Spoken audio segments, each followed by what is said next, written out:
Hi, my name's Kos and welcome to the PaperThin Place. And on this channel, we talk about what we think, and how that then impacts each other. We have conversations around communication, creativity and culture, and sometimes we do that through the lenses of leadership, diversity and art. And today I want to share with you just this phrase that I picked up a few years ago in a conversation that has really helped me kind of process and understand how I interact with the world and how I interact with other people. Now, hopefully I don't butcher the pronunciation of this, but that phrase is "REFAIRE le monde." And it's a French phrase that I picked up in a conversation that I was having with a friend of mine.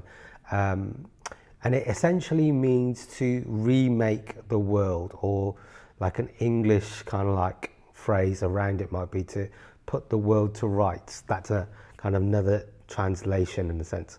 And there's a few things that I really love about that phrase, "REFAIRE le monde." What I love about the phrase is that within it, there is a sense of poetry and mystery that actually, as we engage in conversation, there are some things that we know, but there are some things that we don't know. And that actually the very act of conversation in itself is something that we come to with a sense of humility and a sense of listening and a sense of respect for the subject that we're talking about, but also for each other. Even in that sense of remaking the world, the world part of that kind of reminds me that I'm always having a conversation with another member of the world, another human being.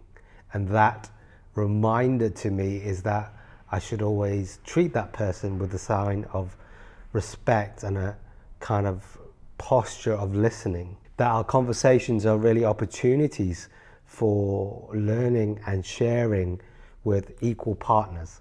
And maybe right now where we are in our times and in our kind of world, maybe we're not always good at conversation. That conversation isn't something that flows as naturally, maybe as it once did, I'm not sure, but conversation can be hard, and it can be hard for many different reasons.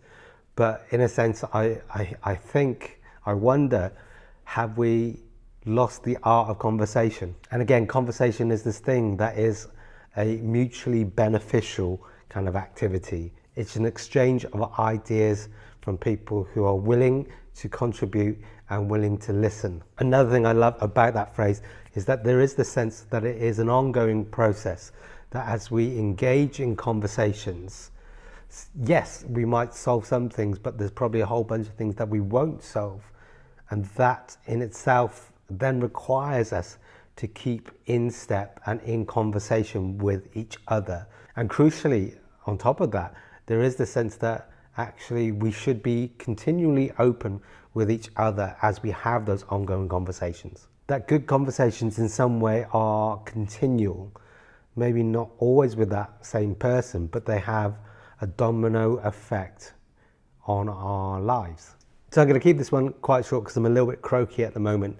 But as you think about the way that you have conversations, "REFAIRE le monde" is this mysterious reminder that we are in it together, that we are having conversations with other human beings, and that those conversations cumulatively have an impact and change the way that we think, and hopefully change the way that we interact with each other. So thanks very much for listening and watching. You know what to do, subscribe and all that kind of like business. But wherever you go, be kind, be nice, and take care. Bye.